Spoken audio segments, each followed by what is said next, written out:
Good morning, everyone. Welcome to the TAMK 2022 seminar. All of our international guests, TAMK staff and students, you're most welcome. This seminar is all about the digitalization in higher education.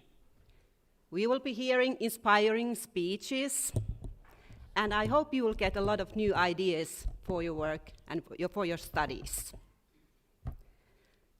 I think we all must admit that the digitalization is here to stay. And we can see it in our daily life, in our work, in our studies, in our free time. I'm Kirsi Jokipakka, and I'll be hosting this event. I'm from the TAMK International team. First in our program, there is a music performance given by our talented music students. They call themselves a Hemiola Quartet, and they will play Beethoven String Quartet No. 1, Allegro con brio. Please.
Thank you. What a great performance and what a nice way to start a seminar. Next, I'm happy to welcome the president of TAMK, Mr. Tapio Kujala, to give the official welcoming words. Please.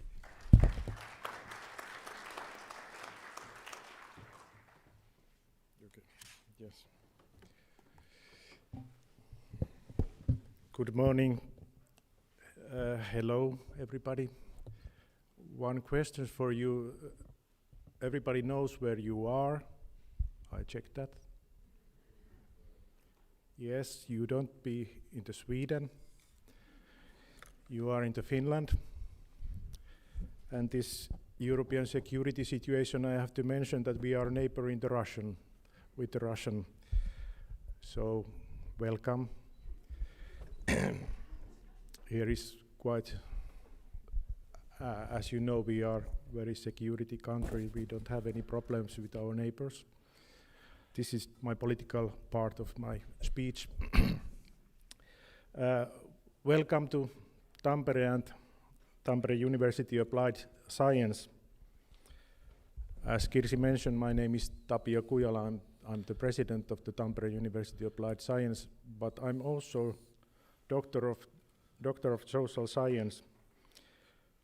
It's better mention this one because I'm a little bit skeptical person. Now you understand me much better. You maybe know that Finnish people are the world's happiest people. As you see when you watch me. As you see, I smile all the time. And as you see, it's the summer in Finland. When you look around, again, summer. It's very typical situation in Finland also.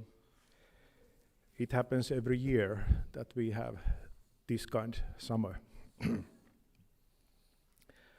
And maybe some of you even knows that we like to swim. Some of you too. This is picture from the police TV. It comes yesterday evening, and I understood that there is some foreigners people in the near in our lake. But we don't have a style that we summertime swim like this way. No. We swim in the snow. That's the style in the summertime. So I think this picture, because it looks like they go to water, it comes to autumn time probably. I don't know. But very brave people, however. Lucky for you. But seriously now, I have news for you. I don't have any opening words for you, but I have one problem what I like to share with you. And my staff knows that I think about this problem already 1.5 years. So I thought that when I get some wisdom people to hear from the abroad, I can wait that you solve this problem. So I share that problem with you. It's a question more. So last couple years bring some challenges for the higher education and the universities and the universities applied science. One problem, as you know, is the COVID. It's a global problem. But at the same time, we have some other problems, like a global economic. We have climate changes. Unfortunately, media forget that already because we have that war in Europe. And then we have also the technology problem, that technology is everywhere, and I think the elderly people or the even you have sometimes problem with the digitalization or the technology. And that's not all. Same time we have a refugee problem, or in Europe at least we have a problem that we have too many elderly people. It's quite interesting that a couple years ago, World Economic Forum introduced top 10 skills of 2025. Just before COVID crisis and the war between Russia and Ukraine.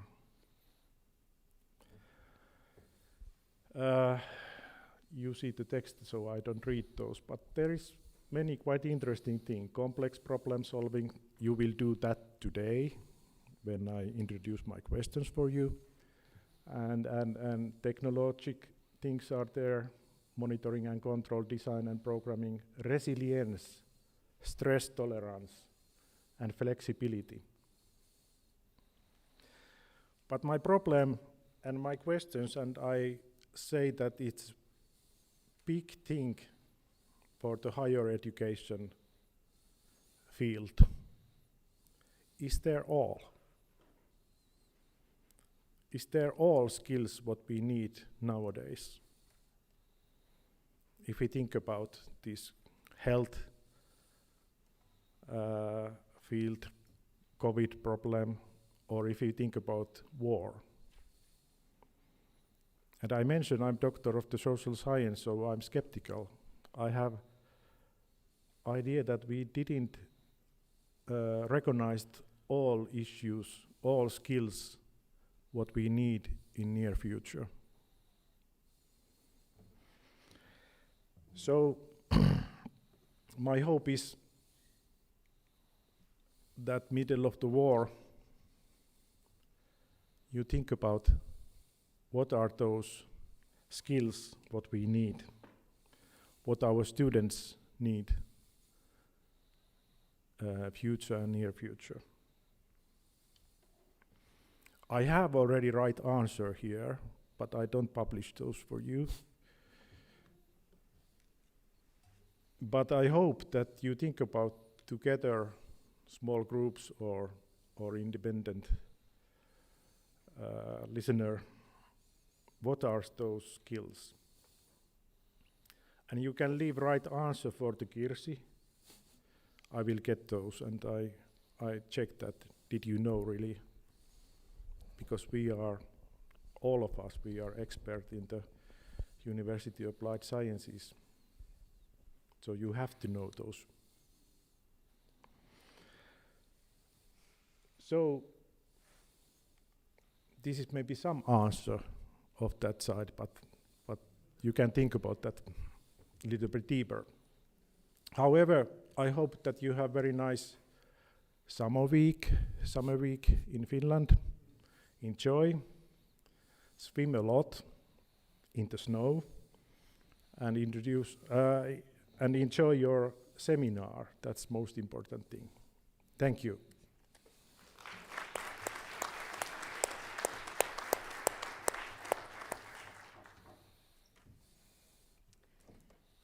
Thank you, Tapio, for your inspiring and challenging words. So we must think during the seminar what are the key competencies that the students need for the work life. So that's the task for you.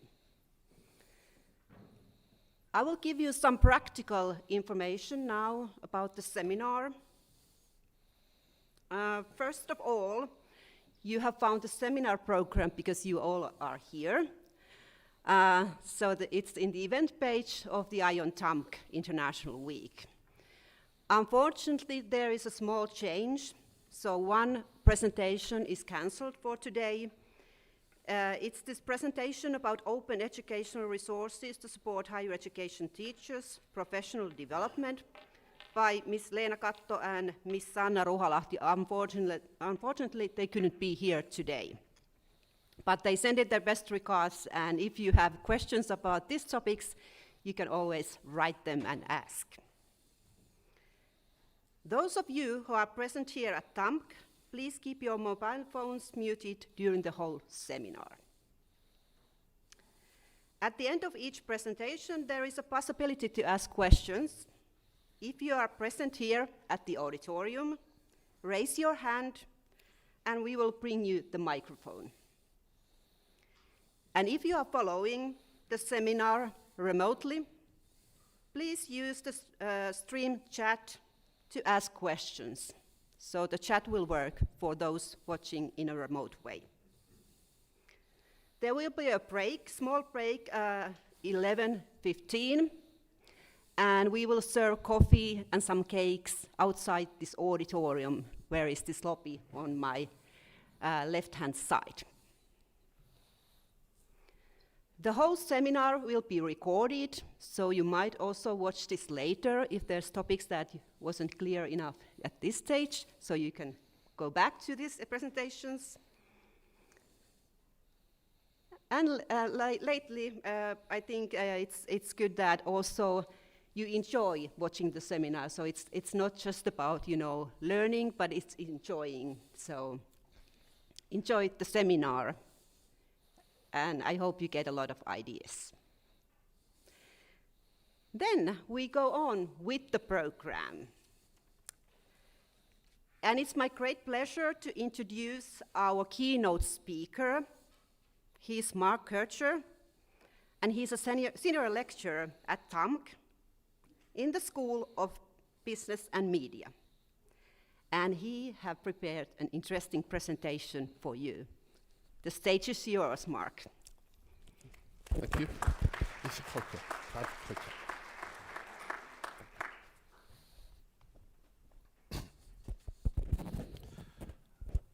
Is the microphone working? Can you hear? Good. I'll wait for the technical people to. There we are. So, good morning. You can unmute. Good morning. Good. I'm glad you've all got your cameras on. That's nice to see you.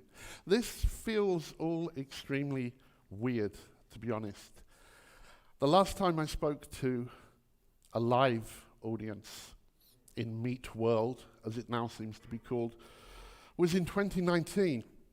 And a lot has happened, as Tapio was talking about. An awful lot has happened in that time. So I must admit, this feels a little bit uncanny, a little bit strange. My daughter, who's a tennis player, would say I'm not match fit. I'm probably a bit rusty. So please forgive me if my talk is not all that good. But it is nice to be here with you live. I'll look at the camera because actually I'm now more used to cameras and screens to mediate my talks and say hello to those online. I know I've got some of my students there. Oh, they're there now, some of my students, so I hope you're watching. If you're not going to do very well on the assessment of my talk. So, greetings to everybody. The title of my talk, Perverse or Metaverse. I must admit, when I came up with that a few, well actually months rather than weeks ago, it was designed to be provocative. Because actually I think one of the roles of a keynote speaker is to provoke thinking, to try and get discussion going.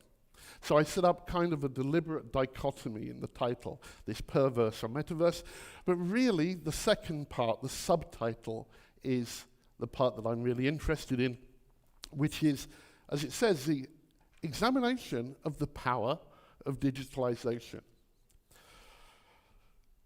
In the introduction this morning, they talked about it being inspiring. I don't know if I'm going to be inspiring, but anyway, I hope maybe I'll be controversial. I want to start with a quote.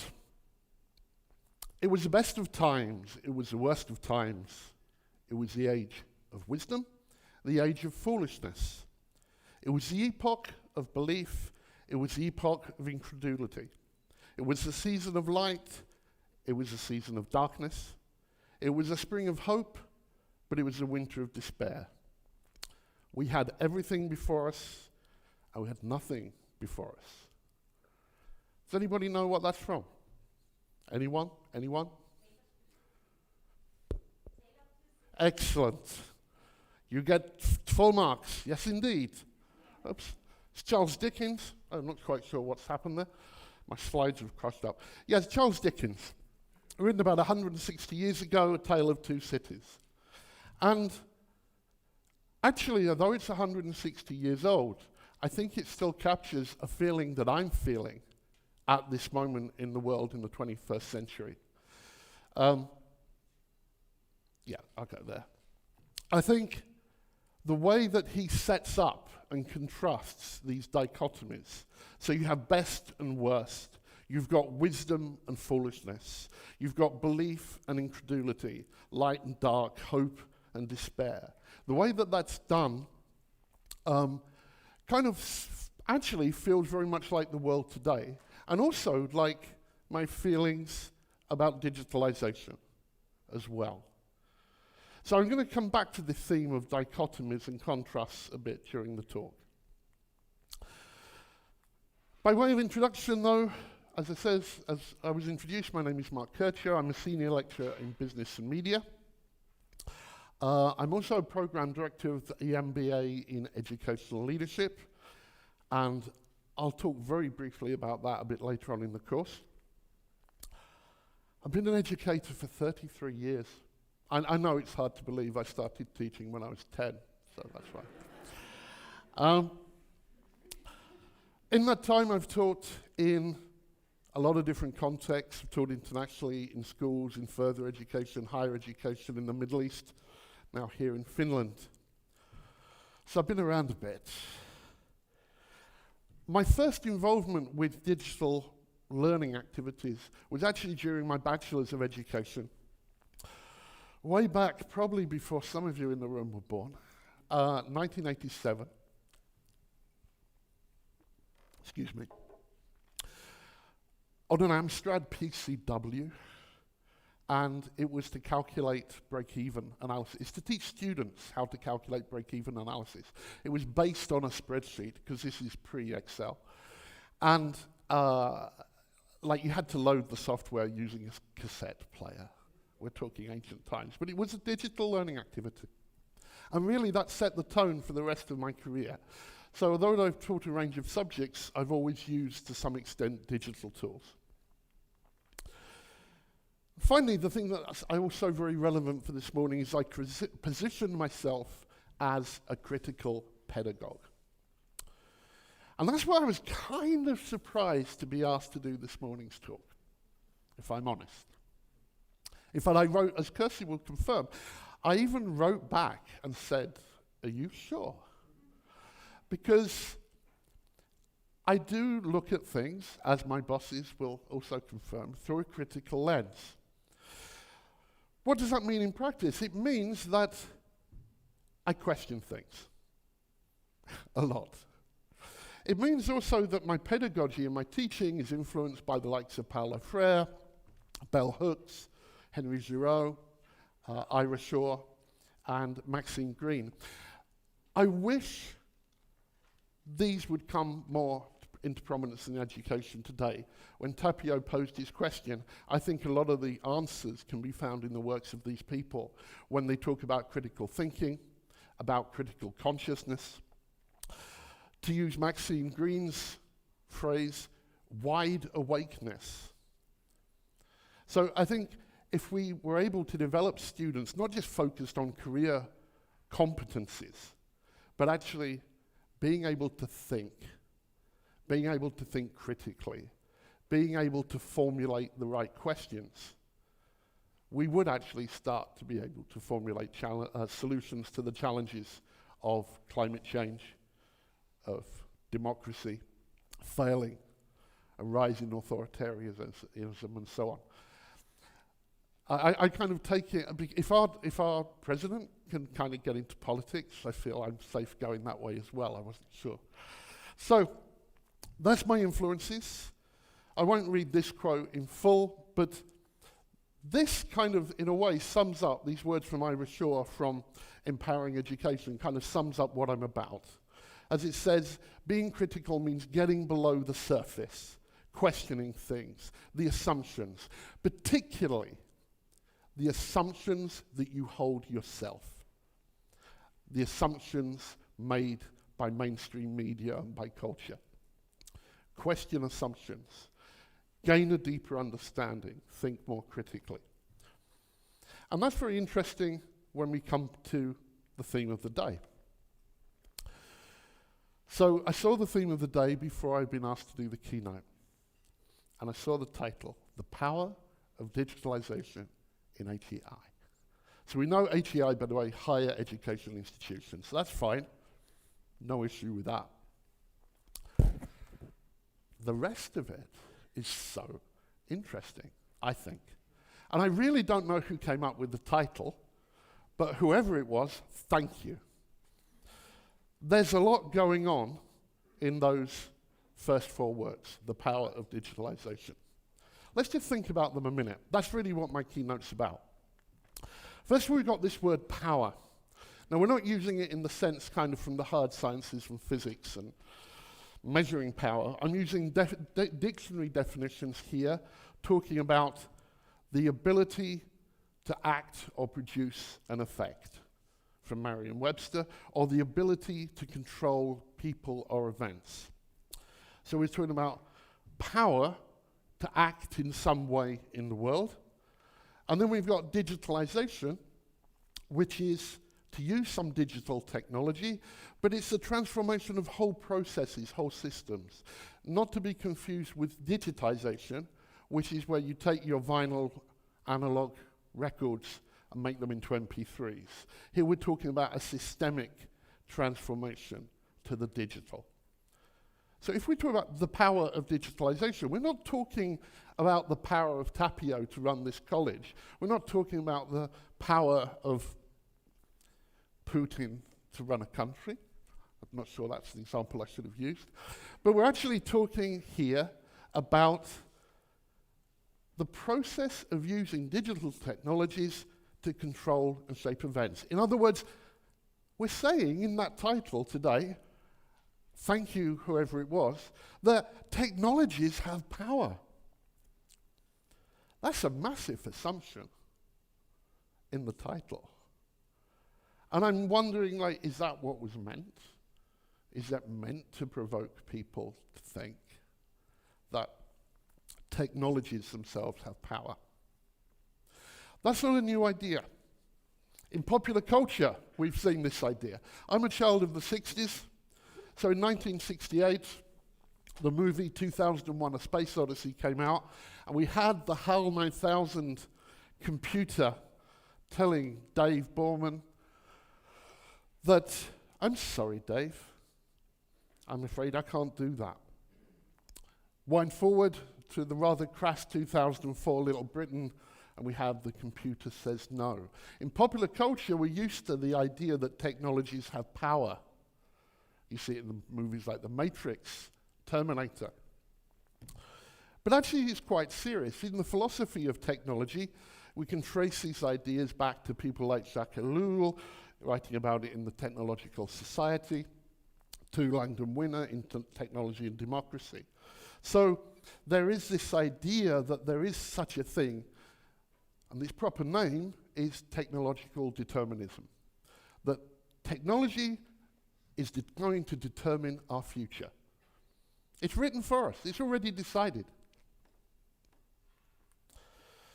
To quote here, the idea that technology is the prime factor in shaping our lifestyles, our institutions, and other elements of our society. Now, I'm not sure if that's what the organizers meant when they came up with that title, but that is actually what they're saying. And I think that raises a lot of interesting questions. How do we feel in Meat World about power being in technology? So, technology under technological determinism is what shapes our world. But there is another story. Excuse me. This is one you're also probably familiar with. You probably hear it from colleagues, you may hear it from students, I certainly hear it from my educational leadership students. You may have this position yourself, indeed. And that is, technology is neutral. It's just a tool. This is the one the National Rifle Association used in the US as well. It's just a semi-automatic weapon. Just a tool. It's how you use it. So this is another view of technology, and it's kind of the opposite of technological determinism. It presents its own problems as well. Okay, so again, we've got this kind of paradox, this contrast between everything's determined by technology. No. It's just a tool. It's neutral. Melvin Kranzberg, who was a historian of technology, formulated, rather satirically actually, but a number of laws of technology.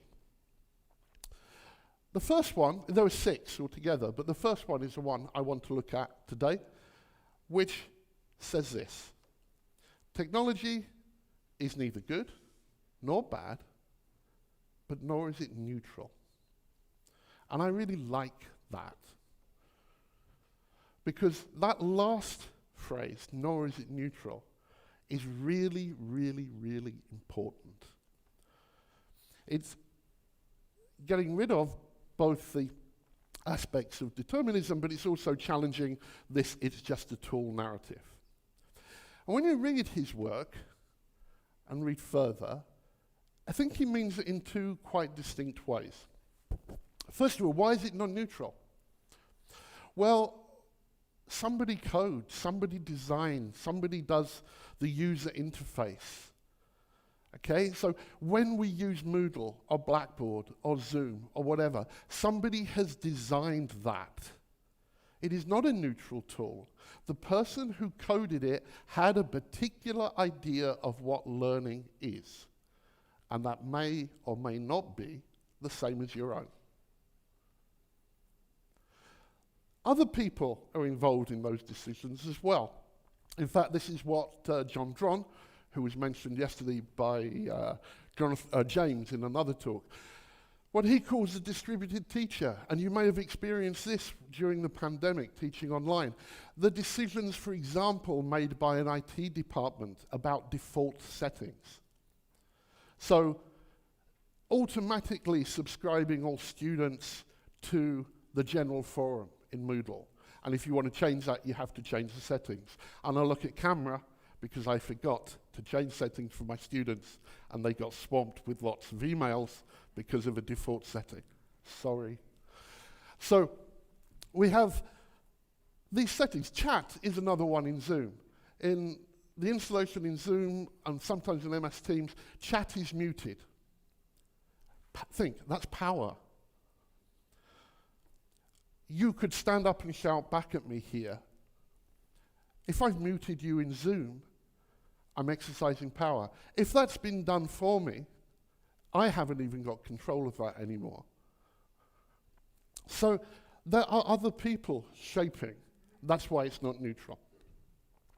There's also a second aspect as well that's quite interesting, which is that technology impacts beyond its immediate purposes. So there often are like environmental or social, political impacts of using a particular technology. And what often happens is you get quite different results when you use a technology in one context to when you use it in another. If we had more time, if we did a course on this together, I'd like to introduce you to the work of people like Hermann Rosa, who's a German sociologist, and writes about the uncontrollability of the world. And what he's kind of saying in his work is that, on the one hand, at the moment, we really have this desire to control everything. We see it in education when we describe education as a science. The idea, if you do this and you do this, you will get these outcomes. It's all very precise, very manageable, very controllable. We know what we're going to get. It's predictable. Yet he kind of argues that that's actually more and more difficult to do. Our world is actually increasingly unpredictable.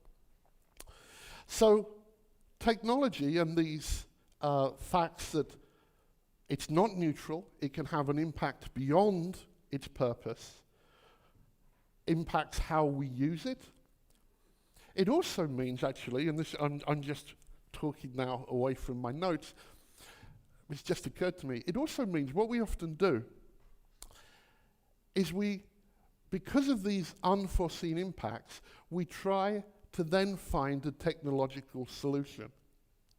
I'll come back to that in a minute when I talk about these two guys. Technology introduces problems as well as solving problems, always. Always. Neil Postman called this the Faustian bargain. Paul Virilio called this the integral accident. If we take Paul, first of all, who was a French cultural critic, his argument is basically, to put it really simply, when you invent the aeroplane, you invent the air crash. Whenever we introduce a new technology, integral in that are the unforeseen things. So until we invented the railways, there was no such thing as a derailment. So there becomes these problems. When we introduce a new technology, we've also introduced. So when we start keeping files on the cloud, we've introduced a hack. We've invented it. As we put more and more of our infrastructure to digital, we've also invented the concept of cyber warfare. Neil Postman kind of says it's a similar thing, but he uses slightly different terminology. But it's roughly the same idea, that in introducing a technology, you also solve a problem and you create new problems. And this is what I was just thinking with the earlier slide, is that what we try and do is often solve problems with a new platform. I can think of examples in this university that I won't name the platform, but we have a problem with the process, the solution, put in a new platform, a new technology. But that introduction will create further problems. And then we'll come up with another plugin to solve those problems. And on. It's technologies all the way down. This is not sounding terribly positive, is it? I thought I was meant to do something inspiring. Let's talk about something nice and that makes me happy. It's not all bad. As I mentioned earlier, I am lucky enough to teach and lead a program that's for educational leaders, an MBA in educational leadership. I couldn't run that program and teach on that program without digital technologies. The map there shows students and alumni that have taken the program. It's a distance program. It's an online program. And the digital technologies enable us to communicate across time, across space. So the geographic space and time are no longer barriers to working together. It allows us to connect. It allows us to do network learning, apply connectivism, form professional communities of practice. All of that takes time and effort, but it's one of the great benefits. And that's why I can look at my students, and those are on different time zones and watch the recording. It gives us access to so much information. So sitting in Peru or sitting in Japan, they can access the TAMK library, read books, access journals, discuss that synchronously or asynchronously with colleagues, with their teachers, and so on. So it's the best of worlds. It's not the worst of worlds. It was the time of knowledge and wisdom. Okay, so we're taking those nice yellow words from Dickens' quote. So there are great things about digital tools. And my point now I want to make is that all of this is shaped by stories, by narratives. I could have come out here this morning and just talked about how wonderful digital technology is. And everybody would be saying, oh yeah, it's so great, it's going to solve all our problems. But equally, I could have come out and done one that was all grim, looking at the problems of surveillance, of predatory educational technology firms, the kind of disaster capitalism that took place during the pandemic, where firms rushed to sign up teachers and students and capture their data because they knew they had to use the tools. All kinds of unethical principles happened. practices happened during the pandemic in that respect. All kinds of really worrying data breaches. So it's about narratives.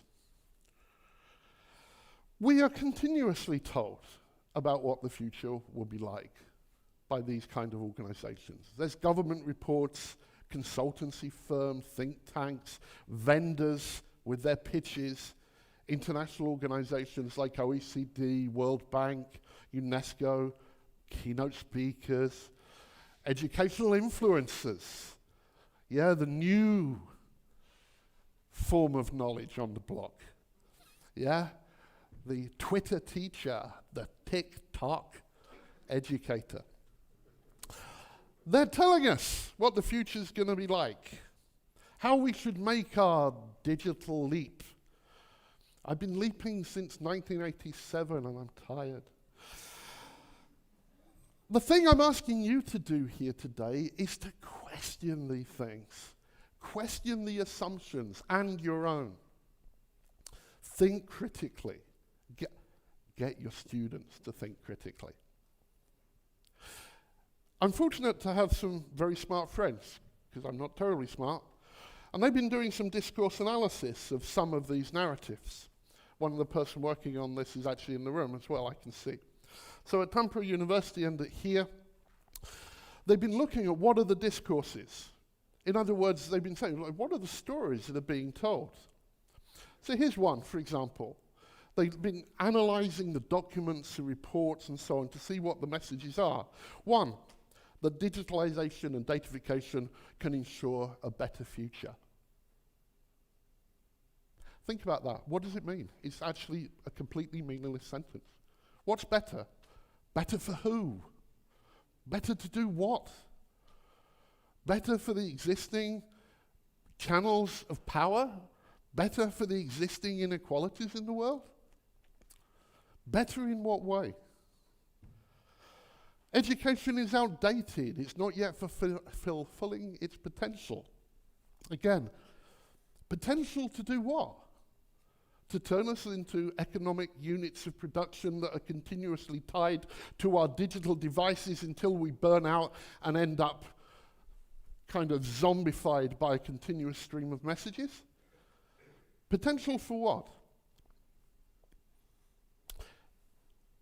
Just to do an unrehearsed aside, I actually get really irritated by teachers who tell me, what I want to do as a teacher is develop the potential in my students. And I'm, oh yeah, that's so lovely. So few question, well, what potential? Is potential always good? And here I'm drawing on the work of people like Biesta. What if their potential is to be a domestic abuser? Is that a potential you want to encourage? What if their potential is to become an autocratic leader? Is that a potential we want to encourage? So again, it's meaningless, it's uncritical, it's not really very deep thinking, and we're meant to be academic institutions. There's a huge potential again, I love potential, okay? Huge potential to transform education and work. Again, transform what? For who? So that companies don't have to do training anymore? Because that's what lifelong learning is really about, isn't it? It's saving them training budget. Being controversial. Digitalization and datafication is disrupting and transforming education and work. So these narratives, what's really interesting is when you do discourse analysis, when you analyze it, so many of these are self-referencing. In other words, the report from, let's say, the government references papers written by the very same people who wrote the report. In other words, their empirical evidence is themselves. They're just reinforcing their own narratives, their own views. And that's why, again, I urge you to be critical.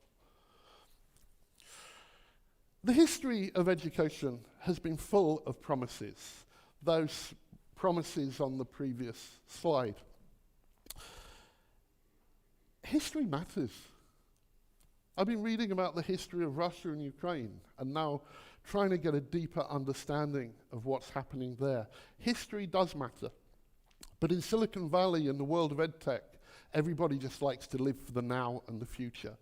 But actually, we've been promised that education is going to be fixed for decades, for actually kind of going on a century. Through phonographs, early records, radio, moving pictures, all of these, there's been people saying, it's going to revolutionize and fix education. All the way through the language learning labs, computer-assisted learning, iPads, smartboards. Oh, smartboards, they're going to save the world. They're great, aren't they? The thing is here, oops, sorry, too quick on the button. The thing is here, I'm not saying there's anything wrong, inherently wrong with any of those technologies. There's not anything wrong with, well, maybe the Skinner boxes. Actually, definitely the Skinner boxes. But the rest of it, they're okay. An iPad's great. Phonograph is great. But they don't fix education. They don't make a bad teacher good. They don't make a poor curriculum strong.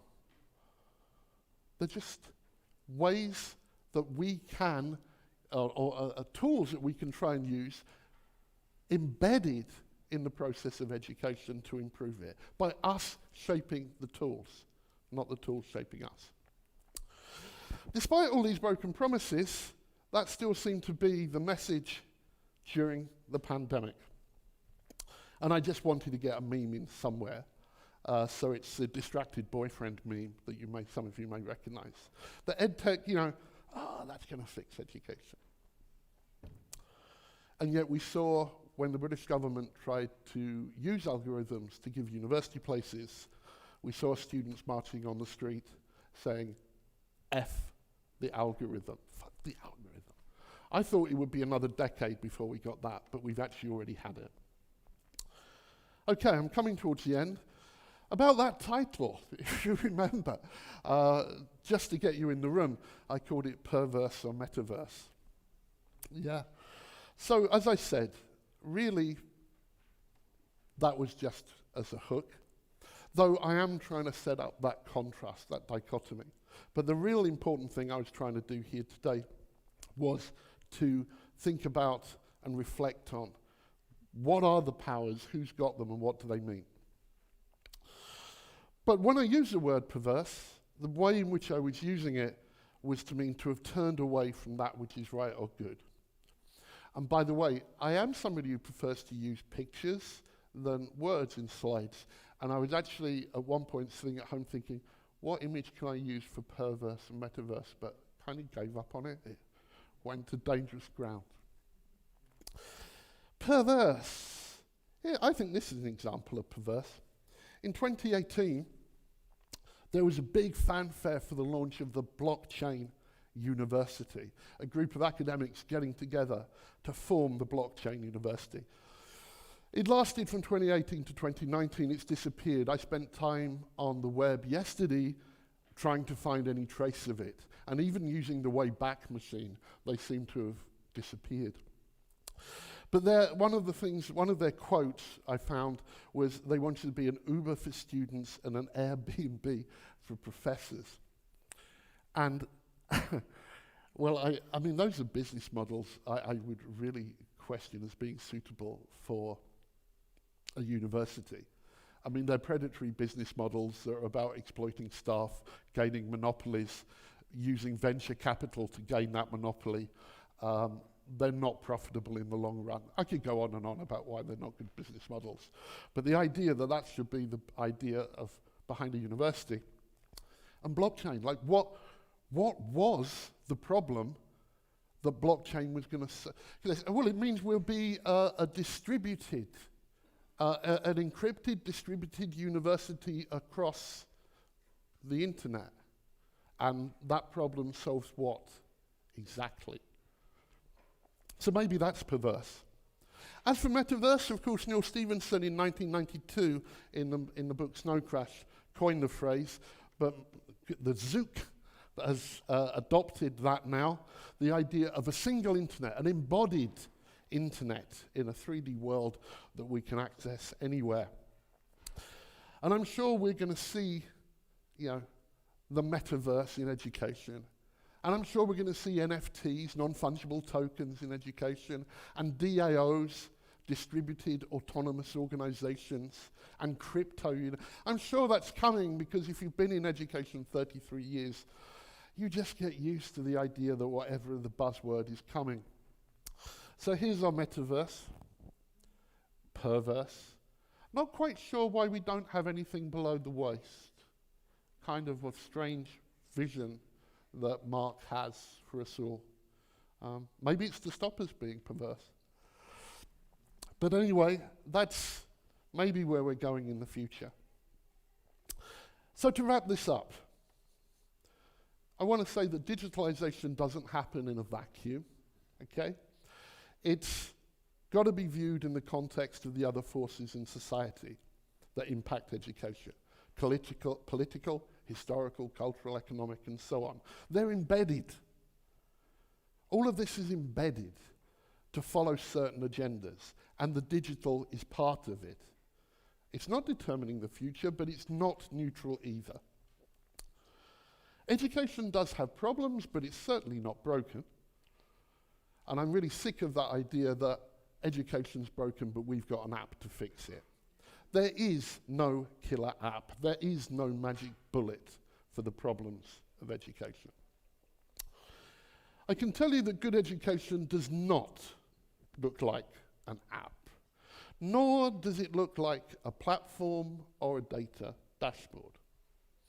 Nor, though, does it look like an ancient institution that's built on privilege, that's built on inequities and hierarchies.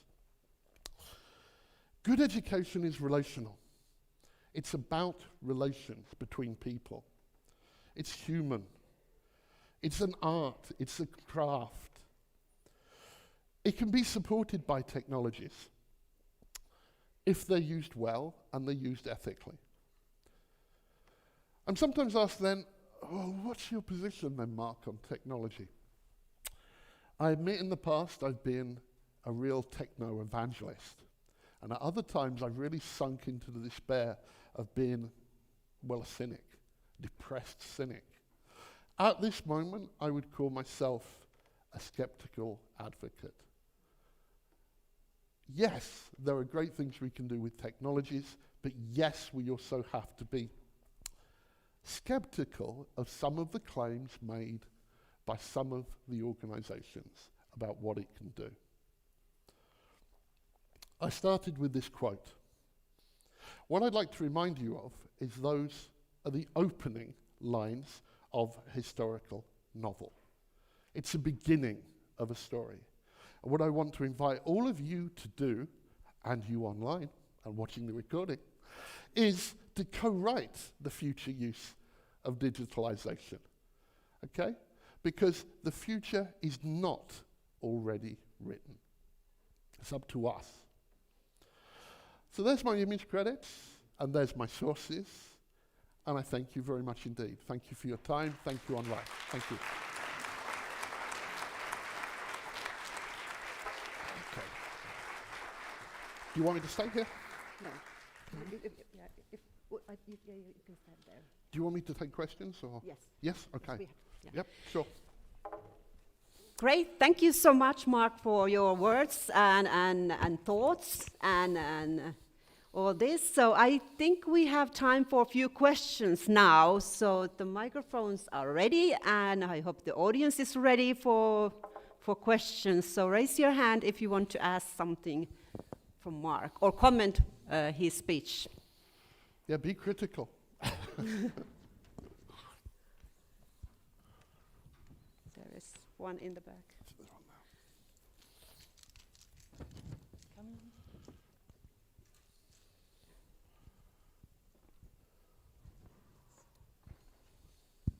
Hello.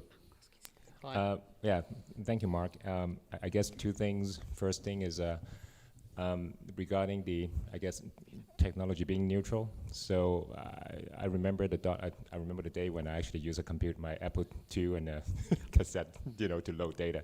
So I remember from those days, and then at the dawn of internet, that internet had the promise to bring the world, people closer together, and I think in a way it has, but we also seen that, there are almost more, populist movement, because you get people ended up, instead of talking to each other, just kind of stay in their little corner and refuse to talk to each other. So we actually see, instead of the world getting more global and bigger, and actually it's getting more fragmented. So that's, I guess, just my 2 cents on that. But the other question was, because you were talking about critical thinking and, teaching our students, and it just reminded me of like some conversation I had with my own daughter. She's 15, turning 16, still in high school.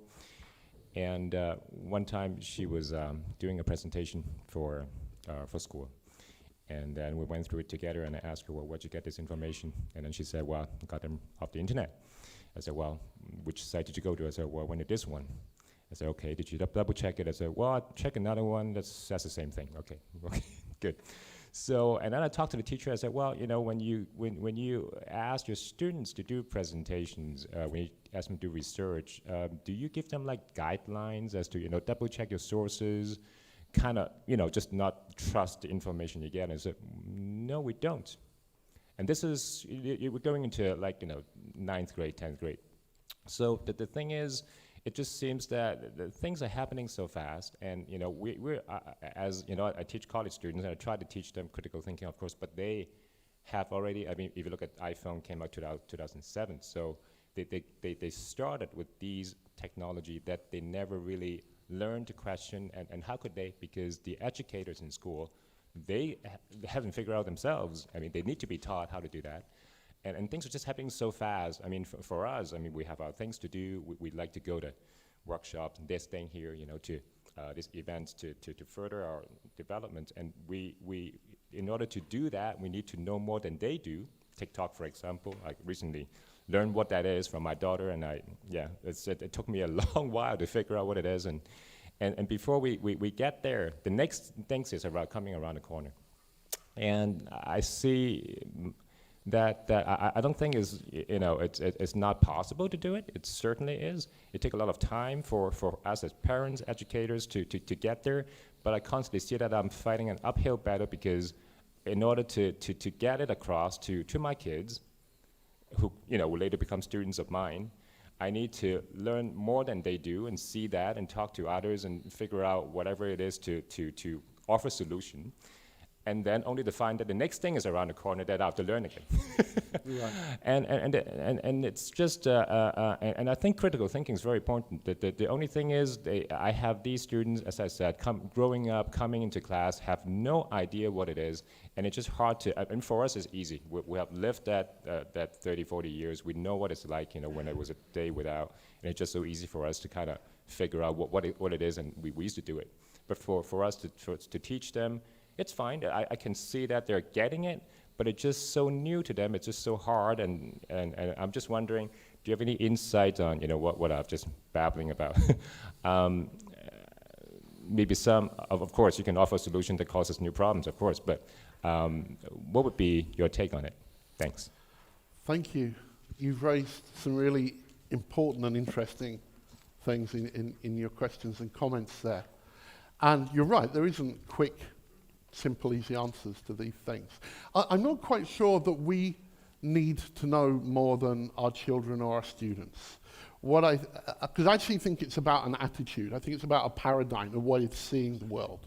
And it's actually a very difficult balance to get. But, sure, there are ways of fact-checking. There are ways of looking at the origin of photographs, the validity of information. And as we get new tools, there's different ways of doing that. So we're talking about here kind of information and media literacy skills. And we could run a whole course just on that topic. But more is getting this balance right between accepting all information unquestionably, and the other extreme, which is sinking into this kind of despair where you don't believe anything anymore. And actually, some governments have worked really hard to work towards that latter one. That actually, by putting out lots of different stories with elements of truth in each, creating a populace that actually says, Well, I don't believe nothing is true. Nothing is true and everything is possible, to quote the title actually of a book. So you stop believing. It's all fake news. As soon as somebody says, oh, fake news, not true, have your fact checked. So you don't want that cynicism. Can't believe anything. But you also don't believe anything either. Don't believe vaccines, don't believe face masks. Nothing's true. So trying to get that balance is really tricky. But actually, I think that should be the main priority for education, right? It's actually not about employment competencies. Because before employment becomes living in a civil society.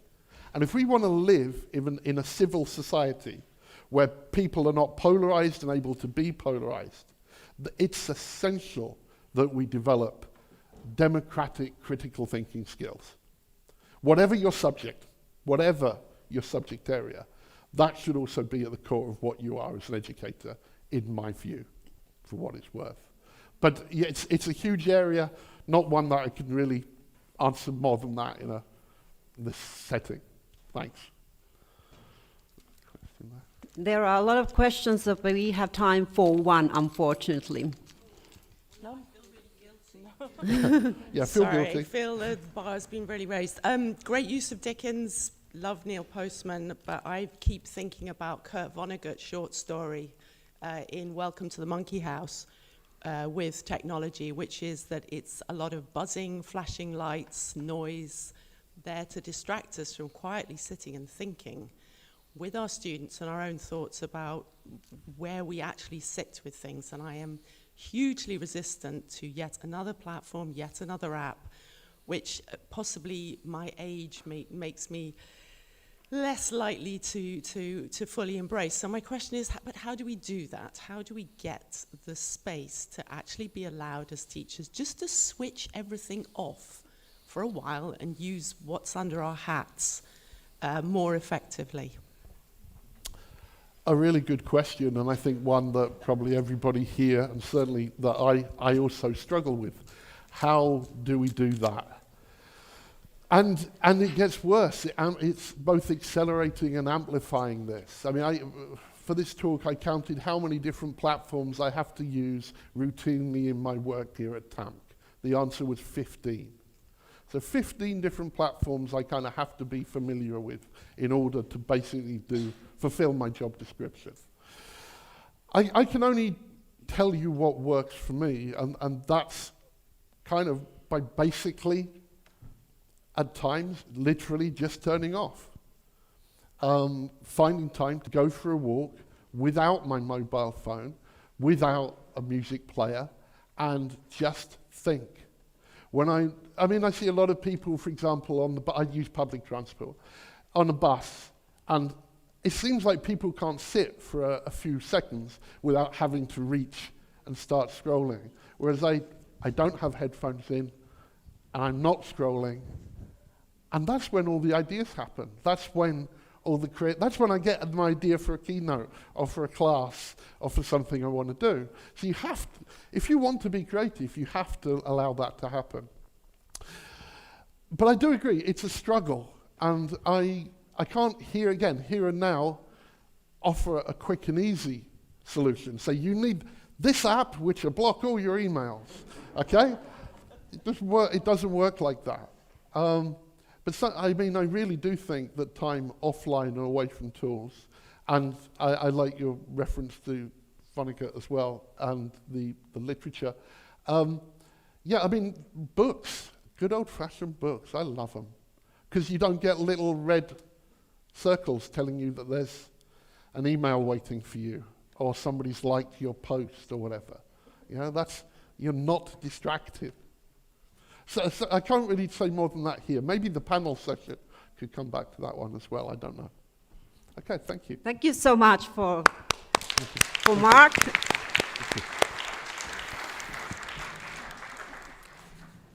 Okay, and now it's time to move on to the next part of the program. And the seminar is nothing without the second host, so I want to invite my colleague Henry to come and join me for a moment.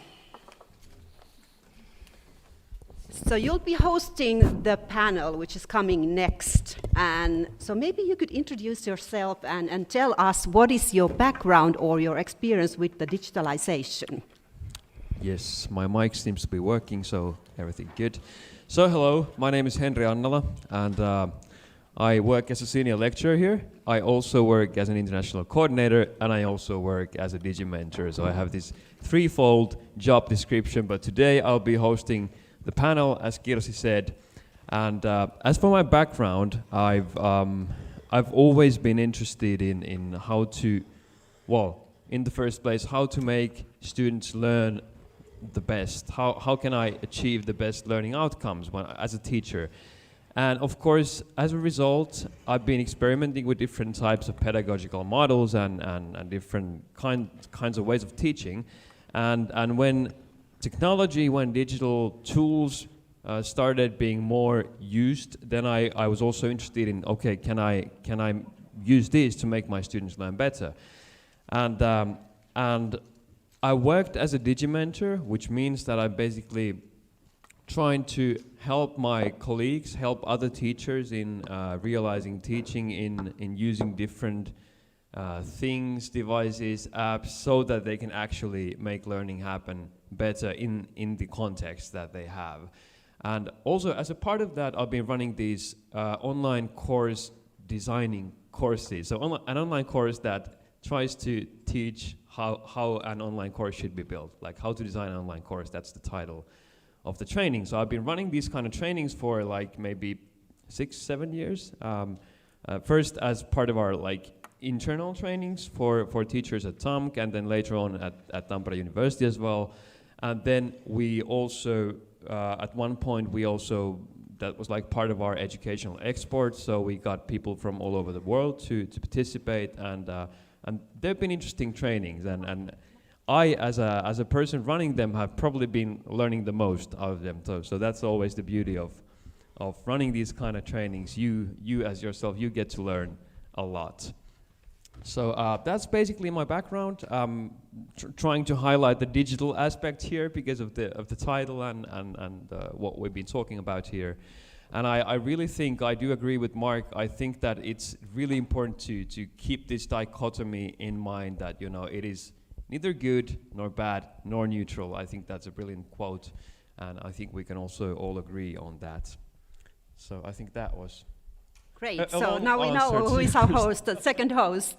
So I think it's time for the panelists to come on the stage. So I see that everyone's here. So please join us.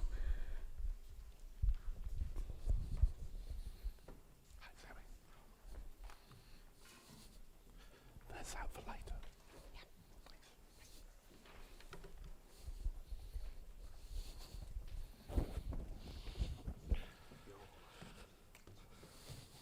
Anywhere. Yeah.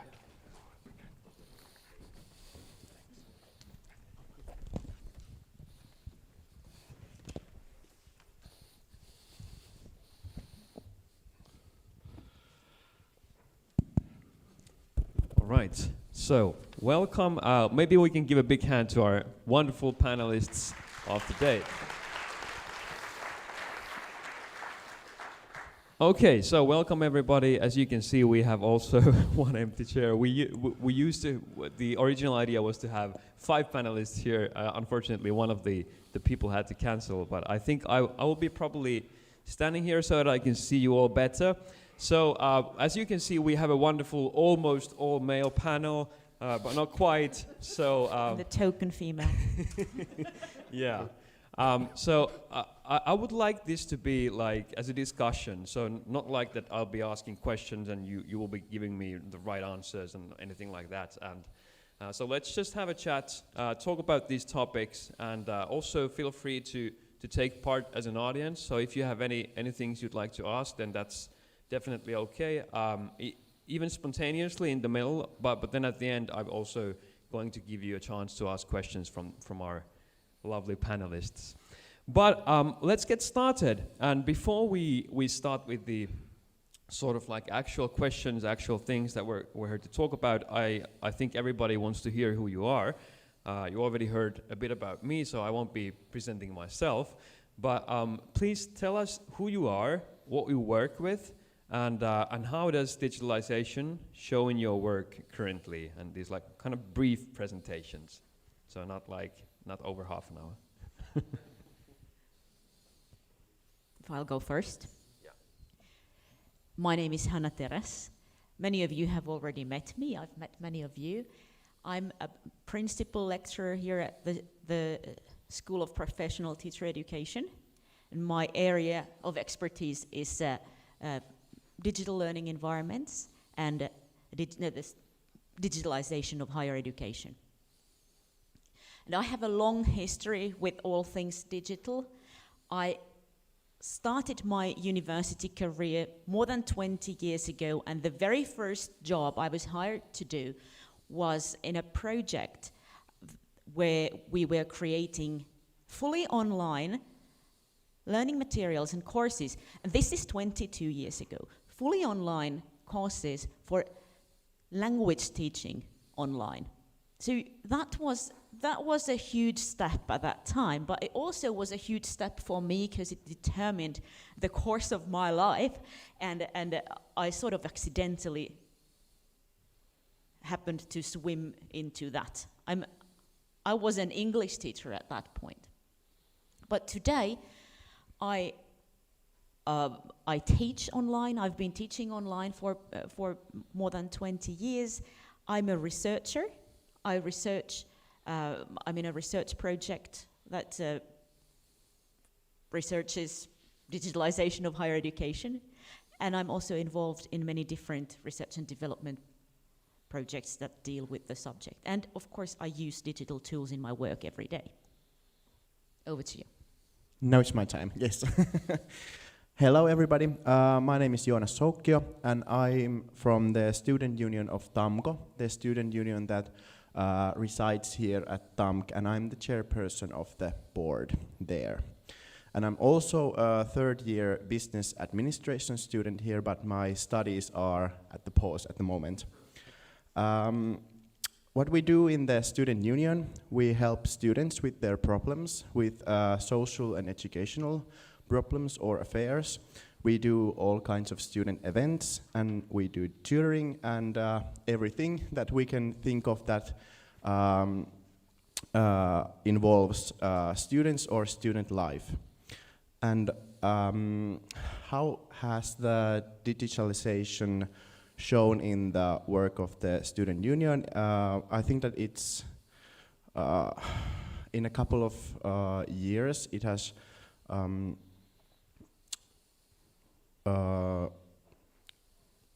been involved in every aspect of our works. We do more online tutoring. We do online training for our members or our tutors or our associations. We have had a couple of online events, and all of our internal work is in a digital environment at the moment. So it has had quite a huge impact on our work there. Thank you. I don't think I need to add. I probably said too much already, so I won't add to what was said earlier. I'll go to Sami. Okay, thanks. Hi everyone, my name is Sami Zuhonen, and I work as a principal lecturer of physics here at TAMK. I'm also the head of mathematics and physics team, and as Henry, I'm a digimentor in my own institution. And what else? I mostly teach in engineering education programs and also in radiography, radiation safety issues. And what comes to digitalization in my field, maybe I start with an embarrassing memory. 15 years ago, I wrote to my boss on behalf of my team that physics cannot be learned online. And how wrong I was. So we have been teaching physics online for 15 years now. At the moment, I mostly run online courses. I'm also part of a team teaching pedagogical topics in STEM education, and I'm involved in, I have been involved in a couple of projects in relation to learning analytics as well. So digitalization is very much present in my everyday work life. Thank you. So as we move from here, when I ask a question, anyone can just answer. I think we don't need to go in order, like that everybody says something, but whoever has something to say, just feel free to chip in. So since this is an international week, as we all know, so how has the digitalization affected the internationalization in your field, like international collaboration, things like that? Any examples or experiences about that? Well, hugely. Many of you probably attended yesterday's keynote. How many saw James yesterday? Almost, most of you. So that was an example of how digitalization has influenced our international collaborations. So many more things are, of course, possible because of these digital tools that we now have. Back in the day, a program like ours would have come to it would have stopped because of the COVID situation if it was not for the digital tools that we could then quite fluently start using, and we've been, as James was explaining yesterday, we've been able to advance the goals of the project, even though we haven't been able to meet face to face. So that's one example. Yeah, I agree that it has hugely impacted the every field, and also the field of student unions. We have a lot of different student unions here in Finland, in every city that has a university or the University of Applied Sciences, and it hugely helps to communicate with each other and to share information and share practices that are used in the specific student union, and it helps to develop our own events or tutoring or the ways that we help students. So in many ways that it has been a good thing for the communication and sharing information. So yeah, and also in the international way, it has helped to reach out the different students or student unions abroad in different countries, and to talk about with them about their customs or ways and their problems are, and if their ways are or problems are the same that we have here. And we also have discussed how we can fix those problems and how we can be there for the students and how we can better to be there and help the students with their problems. Okay. Well, I personally like to work face-to-face with people, but of course when it comes to international collaboration in projects, for example, it's so convenient to work online together at the same time. Saves lots of time and effort for everyone. So I think both of those aspects are needed for good collaboration, both face-to-face and a lot of digital tools we can use together and save time and effort. I guess my position's a little bit different because I'm the immigrant. You're the token woman, I'm the token immigrant. And I've lived in a different country from my home country for nearly 25, 26 years in different... Actually, it's kind of a different problem. I'm so international because of digital tools, I actually don't really live in Finland. So obviously my meat body lives in Finland, and I'm really grateful to the wonderful healthcare and education system, road clearing and everything else of being in Finland. But actually nearly all of my interaction is internationally. I would say I don't get out and about and meet real Finnish people enough, actually. So kind of digitalization has created almost a problem or barrier, maybe, into fitting into a foreign country. So it's a kind of, and that was the same when I've lived in other countries too, that actually digitalization allows you to kind of almost live in a bubble. So, yeah, particularly when you add a pandemic to that, so you can't go out and mix with other people either as well. It's a bit different perspective.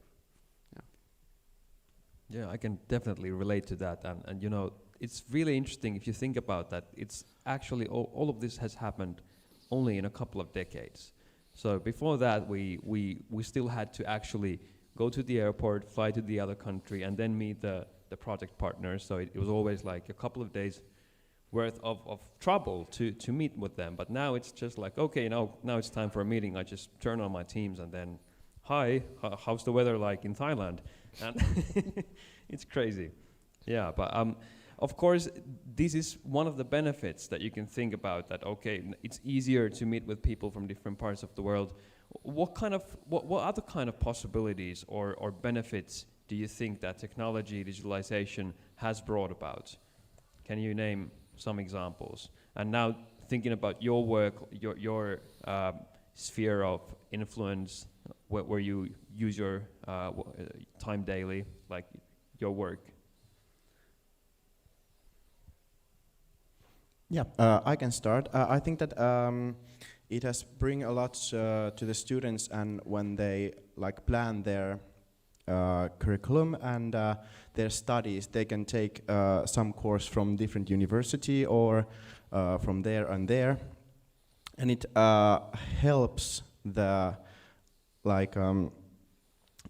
plan of their study, so they can take the different courses from different universities, and they don't have to travel there, and they can take the online course there. And I think that's like a good and good example on how digitalization can help students.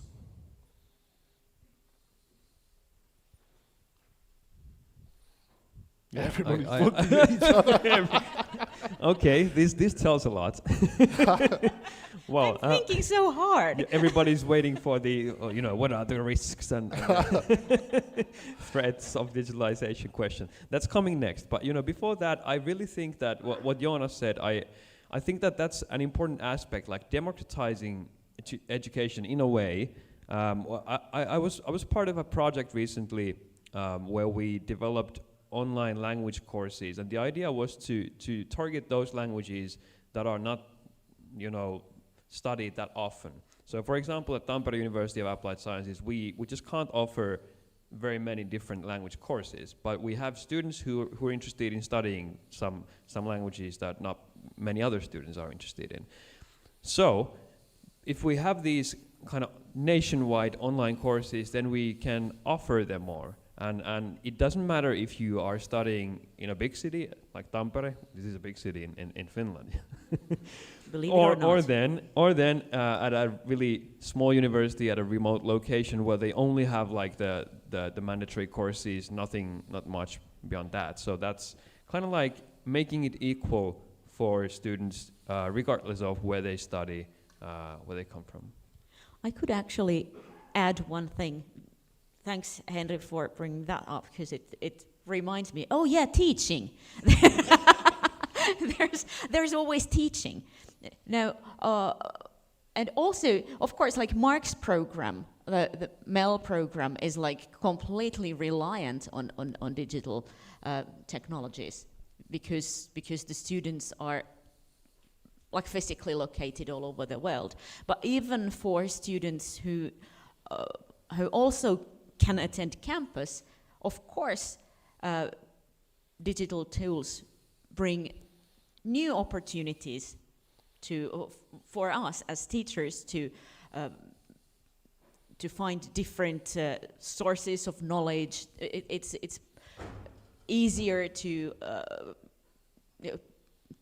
find information. It's easier for us to build that into our teaching as well. And of course, all of us who teach these days have to deal with different learning management systems, and there's benefits to those. Of course there are, like we don't need to photocopy 150 pages of stuff that we hand over to students, and then they come to class next week and they say, oh, I've lost the handout, do you have a spare copy? Because it used to be like this when I started teaching. But, as Mark said in his brilliant keynote, when we solve a problem with technology, we introduce new problems as well. And I think one of the big problems with these learning platforms and different digital tools that we as teachers need to use is that there's a lot of hidden work that comes with them.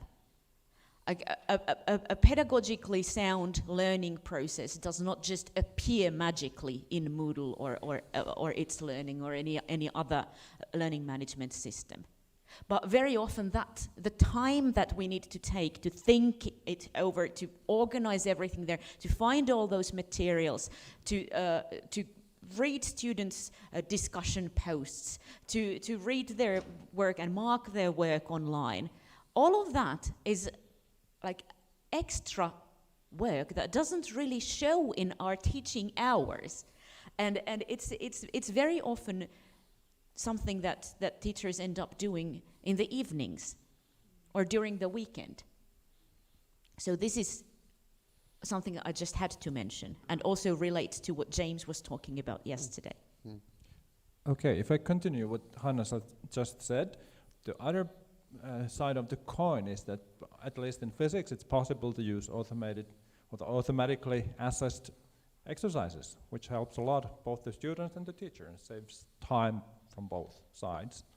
And if I continue with the field of physics, if anybody in the world comes up with a nice simulation for a certain phenomena in physics, let's say Doppler effect, and puts it online, then it can be used everywhere. And I use a lot of these kind of sources with my students. Of course, the students are not always able to kind of figure out which is right and which is nicely put together, which is correct model. So I usually don't let them to choose what kind of sources they pick from the net, but rather have a look at them first and then post them on my Moodle. And please go to this website and have a look at this simulation and so on. So I think digitalization has made the world quite a lot smaller also in materials for teaching. I was going to follow up. I mean, I don't disagree with Sami. I really don't disagree with what he's saying in terms of resources, the world, and being able to automate some processes. But I'm comparing that narrative with how it feels. And I don't know if other people feel this, but certainly James seemed to mention this yesterday in his talk, that I actually feel like the boundaries between work and everything else about my life have really blurred. And it actually feels that basically I'm at work all the time. That the phone has become a way of enslaving me to always be available. And it's very hard to break that. So the narrative is, but these are kind of labor-saving devices. These tools are to make our life easier. And what I question is, well, if that's true, why doesn't it feel easier? Because it doesn't. It feels harder. It feels, there's an email from my boss. And it feels like I must read it, even though it's 10 p.m. So there's something about, if you will, the lived experience of this, which for me doesn't quite match the narrative, at least. It's a really important point, and I also think that it's a personal thing. I think that different people feel differently about this, and some people are maybe better at switching off all the devices and just like setting the boundaries that, okay, now I'm not available, basically. And then for others it might be more challenging, I don't know. But I think that there was one question from the audience already, so I saw a hand right over there. So if Krista, you can take a mic there and we can get the question. Okay, does it work? Yeah, do you remember? Okay, so I would like to comment what Sami said in that way, that it's, in a way, it's not always easy to find the materials, or at least you have to be very critical. You have to take into consideration different kinds of context, and there are situated things, and all things are not that as general as physics. And sometimes you really have to be careful. You think that you found something great, and then you see that, okay, actually this has some kind of very, for example, American thinking in behind. Actually, I cannot use it in this kind of Nordic democratic country like Finland. So you have to when you have a little bit more political, for example, I've been teaching in forestry and in land use planning and that kind of issues. You have to be very careful, actually. Yeah. And what happens then, Evelina, is that it's what I was just talking about. You end up browsing different websites for like 4 hours in a row to find that perfect video that you can put on Moodle for your students for tomorrow morning. Yeah, and I couldn't agree more. You are right. I have the benefit of teaching physics, which doesn't change at this level very rapidly. So when I find a good source, I can use it for a while.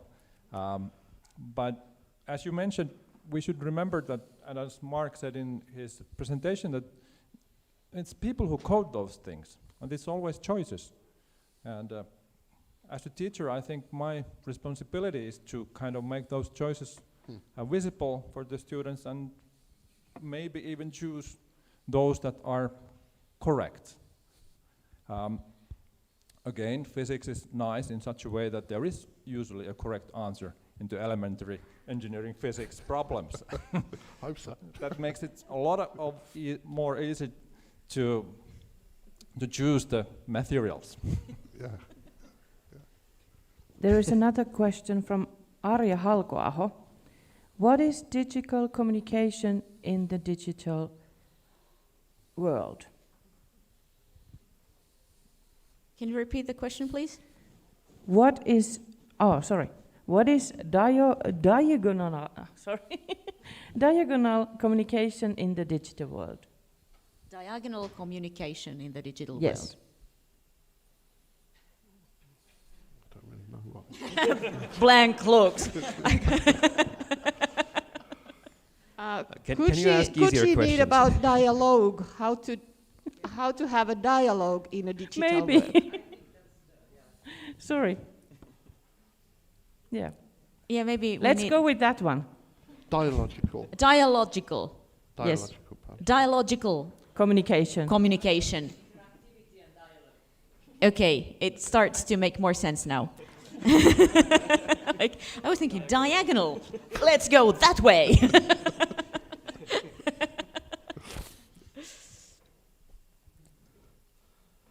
Any takes on that? I mean, again, it comes down to kind of course design and pedagogical choices that are being made by the educator in how they want to structure their courses. So, is it co-constructed knowledge, or is this knowledge transmission, and so on. But I think you can have courses that are based on a dialogical approach. There's pun wasn't intended, but there's going to be a pun. There's a real connection to connectivism and network learning. That if that's your approach to learning, and that's how you've designed your course, so that there's kind of certain stimulus, and then there's discussion and debate about them, that the educator raises certain questions, and then maybe the students as well are raising questions, and there's kind of, you move away from the expert teacher to a more dialogical approach. I think fundamentally many of these digital tools are communication tools. They're just different types of communication tools, synchronous, asynchronous, with video, in the written word. And you can have dialogues using all of those different types. So. And this also comes down to what you said in your presentation about power. Because us as if we are the people who set it up, who set the technological environment, the learning environment up, it's up to us to design it in such a way that dialogue is enabled. Like, are we allowing chat? Are we encouraging people to have their videos on in Zoom or Teams? Are we lecturing, or are we inviting a conversation? Yes, indeed. And I think we need to kind of plan the courses from the pedagogical point of view, not from the technological or digital point of view, and try to find the tools to enhance the pedagogical idea we have. Yes, very true. Was More questions? there another question? Or? Okay, I can have my question now, finally. Thank you. If there are no questions coming from our guests, I would be polite and ask you to ask first. I'm Sofi Sirkesalo. I'm coming from the media and arts and music field of our university, and I would like to remind and take under the discussion the question of, I have a short personal history at this point. I came to this university to teach interactivity in new technologies. And from that point, I have turned to question all of these devices finally. So I'm very far from where I began. And now, because we do have this, the learning experience comes not only with the facts and knowledge of the reality as such that can be proved with numbers or words. The learning experience, the very big part of that is what we learn via heart and experiences and sympathy. And that is the one element that quite often is forget, or it's not under consideration when we turn everything digital. So now I think after the COVID period, when we are coming back to campuses, we have the momentum to remind the fact that the meeting and the non-verbal communication is a very important part of the education. So I just want to bring this into our minds so that we are not just trust to the power of technology. So thanks a lot for Mark for questioning all of this. And do you have any ideas of how to bring this sympathy into the digital experiences? I know the solution because we are teaching art and music, but I would like to ask you. I don't have a quick fix to that. I just want to thank for the comment, because it's hugely important. One of the narratives, Mark was talking about narratives that surround the talk, the discourse about digitalization, and one of them is efficiency. It's going to be more efficient when we are using all these technologies. We have to use these 50 different platforms because it's more efficient that way.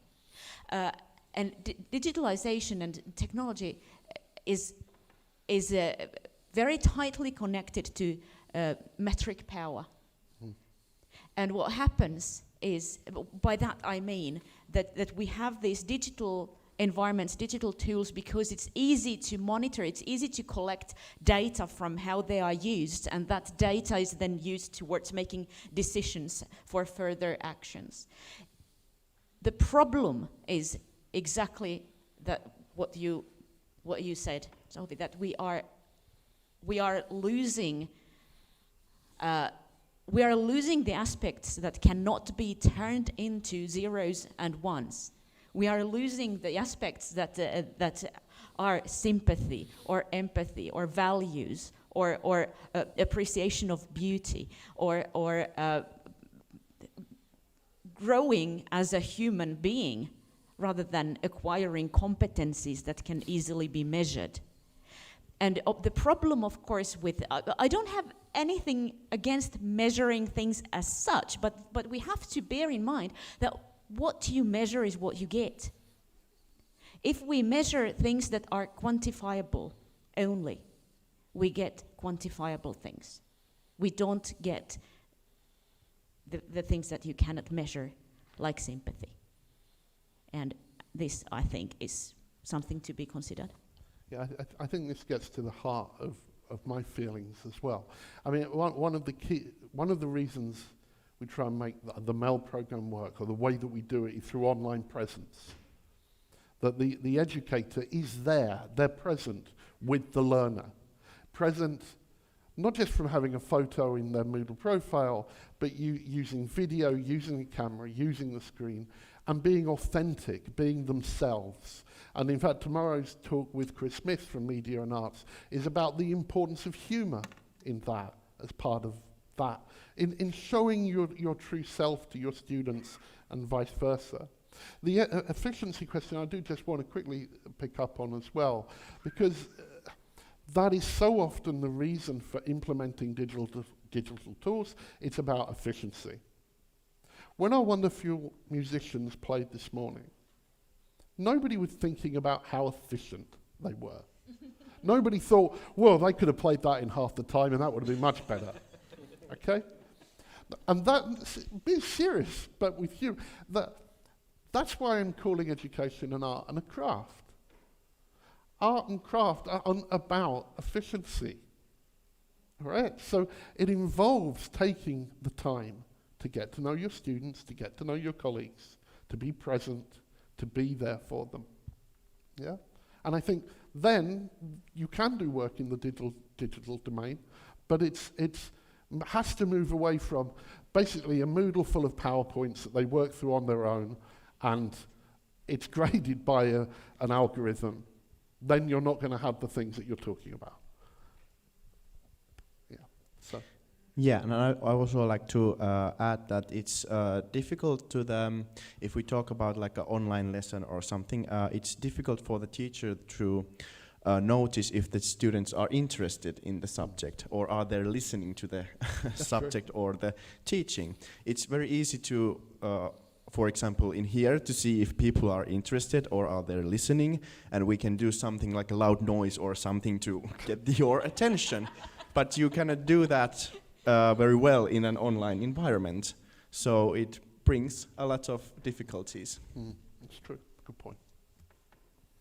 Yeah, that's a good idea, actually, making a loud noise to Can I do that? Can I do that? Can I do that? Yeah. So we've been talking about these risks and maybe some challenges that are present in digitalization and using different technologies. But I think that our audience here and everybody would also be interested in hearing if you have any solutions to these problems. How do you think that we should deal with these things? What should be done? A good starting point, I think, would be to just imagine you are in a box that is surrounded by this certain type of narrative about digitalization, and it comes from society, it comes from management, it comes from all the things that we do. Just step outside, look at it from a distance, and start questioning things. Start thinking about, I loved what, Mark, you just had in one of your final slides. The future is not already written. It's not predetermined. It's something that we do together, and we do have the ability to have an impact on it. It's not that, although all those techno-evangelists and different sources of information come to us and say, the future is going to be like this, you need this and this and these skills so that you are going to succeed in this predetermined future. There is no predetermined future. But it will be if we just take it for granted and don't start imagining futures. So I would like to encourage all of you to imagine a desirable digital future. What would that look like? Because if we don't even have that in the back of our heads, we don't know where we're going. We are only drifting towards something predefined. If we can't paint a picture to ourselves about where is it that I want to be going with this.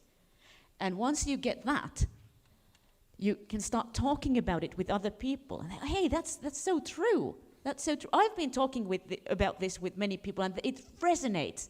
It immediately resonates with people. Hey, you're talking about my experience. Yeah, you're right. Let's think about how things should be, rather than just, okay, they're going to be like that. Now I need to learn this and this and this and this and this. And it's always one thing that I hate. Let me tell you what I hate. I hate how teachers and academic staff and also non-academic staff are often seen in all these future scenarios. We are seen as targets for professional development programs, rather than proactive change agents who have a say about what the future should look like. Can you see me getting passionate about this? Can I just pick up on that? In my talk, I talked about whether technology shapes us or we shape our technology. And actually, it's complex. It's an embedded assemblage of different things going on there. It's not straightforward. But this question of who shapes what, a really good question is about what shapes education. Like, should education shape society, or should society shape education? What I'm seeing at the moment is actually the economy shaping education. So instead of us saying, how can we make workplaces better, workplaces are telling us, these are the competencies your students have got to have. And I'm like, no, why aren't we telling workplaces how they ought to be? So it's about shaping futures here. But you've got to be awake, to quote Maxine Green. You've got to be awake to do that. If you're a happy robot rumbling through life who never questions anything, then it'll happen to you. Just ask the Russian people. Ooh. Ooh.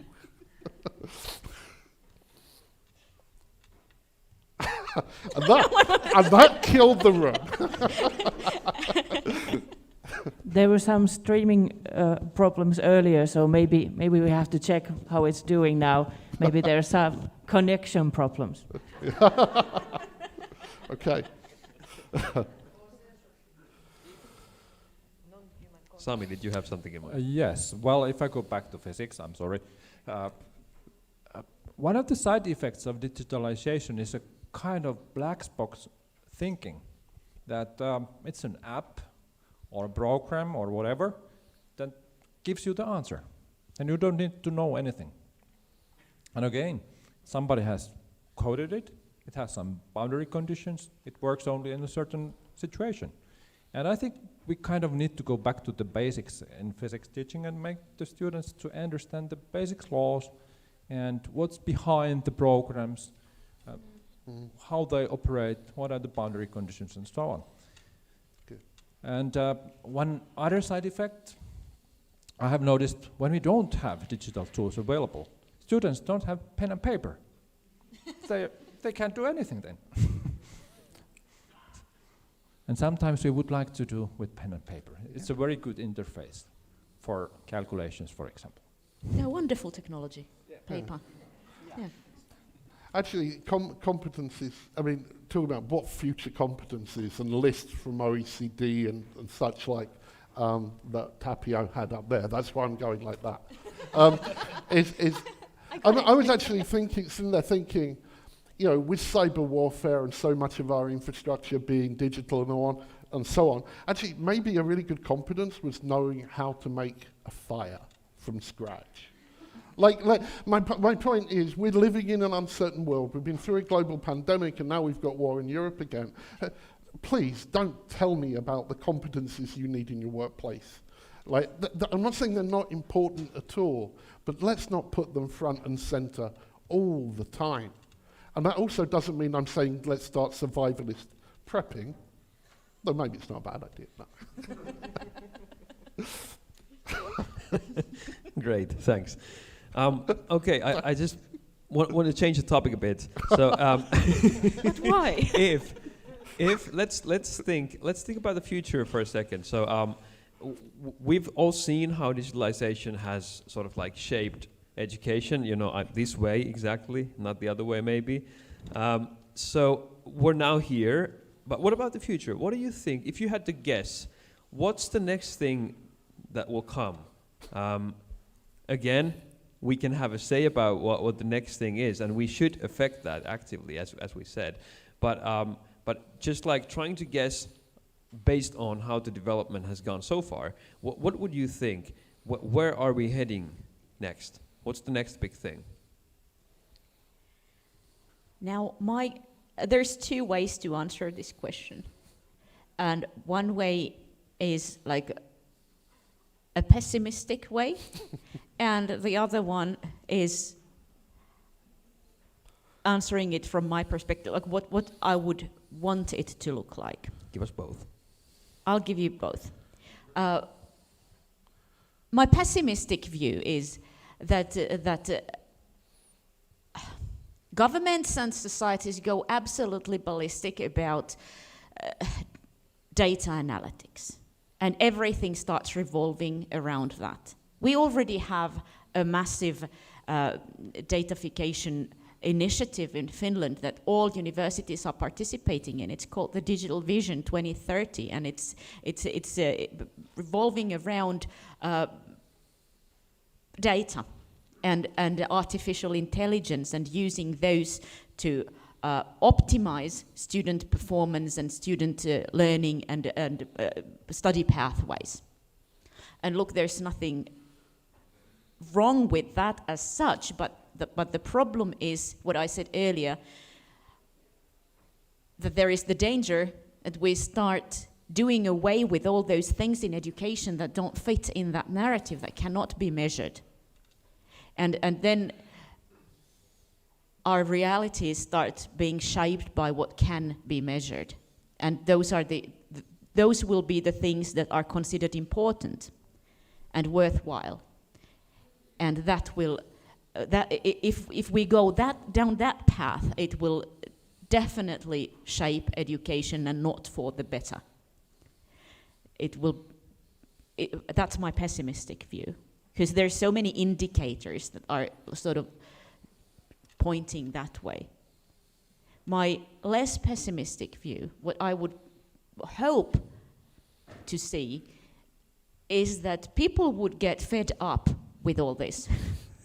that there would be a sort of a backlash. Like, hey, we don't want to be online all the time. We don't want every digital trace to be measured and analyzed, and we don't want this digital surveillance all the time. We want to have a more human-centric or humane or ethical way of using technologies, and maybe put technology back in the role of the servant rather than the master. So those are my answers. I like that. Less pessimistic. That's like the Finnish term for optimistic. Yes. The happiest country in the world. Yeah, I would like to continue with that about some sort of backlash or outrage about digitalization. In most of the universities here in Finland, we have moved on to the electronic degree certificate that the students get when they graduate. And when this was announced here at TAMK in January or February, we got a lot of feedback. There hasn't been any other subject here that has gotten us so much feedback from the students. All of the feedback was also all of the feedback was that we want the paper version. We want to hold the certificate. We want to take a picture with the certificate that we have. And it kind of sucks that all we get is like a PDF that we get on our computers when we graduate. And I think that we are going to get more like these kind of backlashes or outrage if we move too quickly and towards completely digitalized world? Well, I think I answered this in a way in my keynote, so I don't want to talk to. I mean, what I do think will happen is whatever becomes the buzzword in the wider world, and particularly driven by the big tech companies, will then become the buzzwords in education, because they always do. So as I mentioned, like I'm waiting for the NFTs, the non-fungible tokens, to become part, for the crypto degree. So your certificate will be backed by some kind of blockchain credential, and not just a PDF, and so on. And much of this will be without really thinking like, what is the problem this is solving? It's just because it's a buzzword. And indeed, I noticed that TAMK is part of a European initiative, a project, which has many very worthy goals. I want to keep my job for now. Has very worthy goals about, it does, but it's called the Meta University. And I face-palmed. Like I literally read of course it's the Meta University. You know, of course it is, yeah. And I'm sure we're going to have as well, you know, TikTok lectures before I retire. I look forward to recording them immensely. I look forward to seeing your TikTok lectures. Yeah. There's a question. Yeah, hi.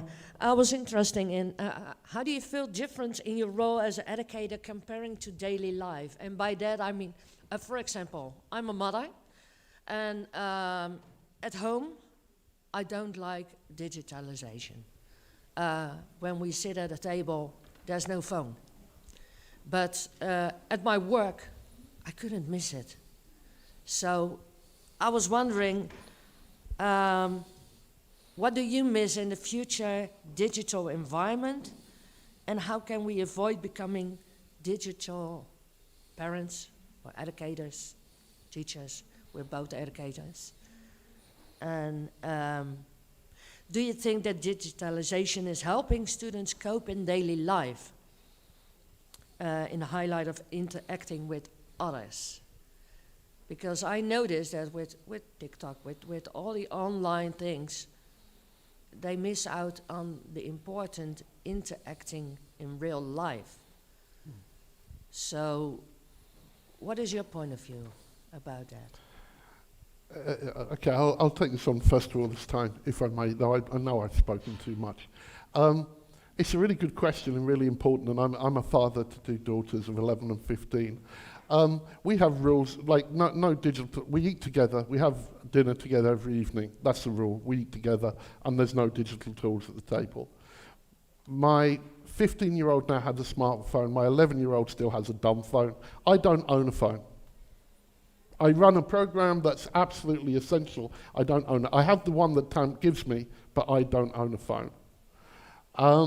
So, yeah, I mean, there are times and places where it's really useful. My own particular environment is, I'm from one country, my wife's from another country, and we live in a third country. To be in touch with our families, that involves, well, now Zooms, it used to be Skypes. So to be in touch with grandparent involves Zoom calls and so on. So digital is absolutely essential, but it's also like, we sit and we read books and we do things that are non-digital as well. So I think it's just finding the balance that works for you in your particular environment. But I mean, the phone thing is really interesting because in the pandemic, the teacher of my 11-year-old, who was actually only 9 when the whole thing started, like the teacher said, oh, well, I'm going to form a WhatsApp group. And like, the daughter, well, I can't get that on my phone. And I'm like, well, anyway, the EU law is you can't be in WhatsApp officially till you're 13. So it's kind of worrying that, you know, we're defaulting to these tools that we're actually breaking the rules to tell students to put them on. You know, I'm not sure we should be modeling unethical behavior as educators. That's my take. I'm old-fashioned, though. I'm old. And I don't care. sound like Ricky Gervais. I don't care. Yeah, I think everybody should find the balance that is suitable for him or herself in using digital tools and being present in the real life. That just brings to my mind that I remember talking to my kids in Discord even when we were in the same house. So maybe we are kind of digital. Turn down the volume. That's so funny. You're doing Discord. Well, my take is different because I live alone, and most of my friends, or many of my friends, live in different parts of the world. So for me, actually, my like out of work identity is very digital. Like an example, yesterday, a friend of mine is traveling, and yesterday we spent a couple of hours online having a conversation and like socializing, like spending the night together, and it wouldn't be possible without the phones. So I embrace it, but then I also find it very distracting, because these things are also one thing that, an obvious thing that hasn't been mentioned yet, is that these things are addictive. They are. Like, doing this movement. It's just like... Yeah, I think we've actually almost used up our time, but there's still time for one question, and then we're gonna wrap this up. There's our lucky one. There.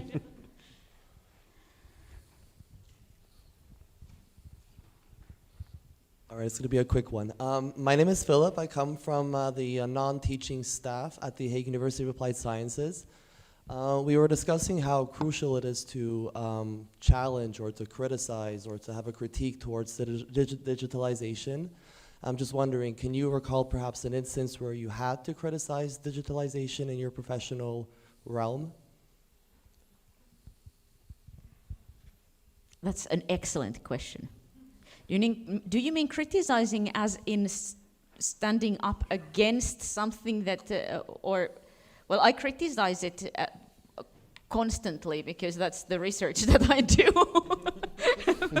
Or perhaps any specific instance that you can recall that could perhaps give some more light on what kind of critique is out there towards this subject? Well, I have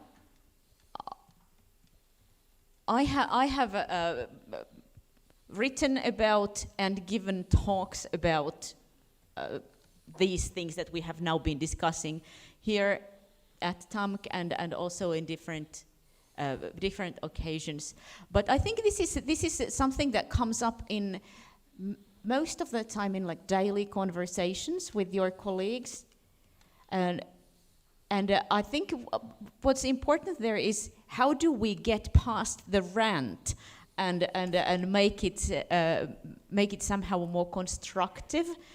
Because I admit to ranting all the time. Yesterday I was ranting in a Teams meeting where we were told that we need to use yet another digital platform for something, and I was like.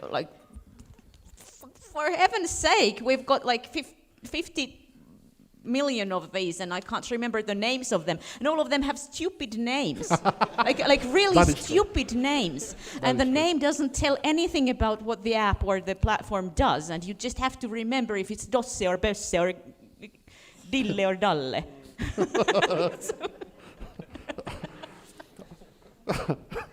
Sorry. Okay, thank you. Does anyone else have a more constructive answer to this excellent question? Okay, I really think that we're at the end of our session now, and there's some time for coffee. Maybe Kirsi, you want to instruct the audience, but on our behalf, thank you for asking questions, being active, and also thank for our wonderful panelists. Let's give them a big hand.